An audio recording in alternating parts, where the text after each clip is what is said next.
Sir fans కోసం అంటే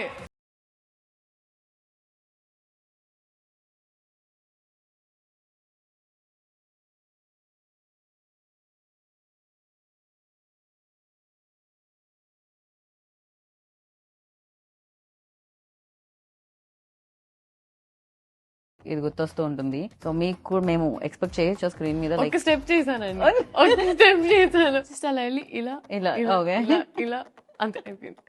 but I was so content and happy with but just ఇలా conversation ముందు ముందు ఇలా మాట్లాడి ఒక సీన్ ఉండింది. అండ్ ఆ సీన్ లో ఆయన ఒక డైలాగ్ అనాలి కానీ సార్ కొంచెం మొహమాటంగా ఉంది అంటున్నారు. పక్క నుంచి హరీష్ అక్కడ గారు సార్ ఫ్యాన్స్ కోసం అంటే ఓకే. సో ఆయనకి ఎప్పుడు if you always say it's for fans then ఆయన కంఫర్టబుల్ గా చేస్తారు. డిఫరెన్స్ ఏంటి ఉస్తాద్ భగత్ సింగ్ కి ప్రీవియస్ కాఫ్ ఫిలిమ్స్ కి? ఐ థింక్ ఆ ఇయర్ ఇన్ టైమ్ కి that was Gabbar Singh was huge అండి. I was Gabbar Singh fan. ఈ 2026 కి ఉస్తాద్ భగత్ సింగ్ ఇస్ యాప్ట్. హరీష్ శంకర్ గారి గురించి చెప్పాలంటే అండి I feel like it is not a joke.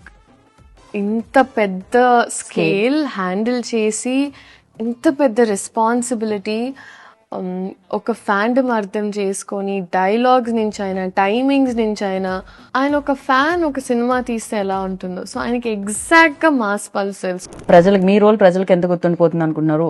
It's a well written character. నేను చేసిన గుడ్ క్యారెక్టర్స్ లో ఇప్పటి వరకు ఈ అమ్మాయి క్యారెక్టర్ ఈ సినిమా గుర్తుండిపోతుంది.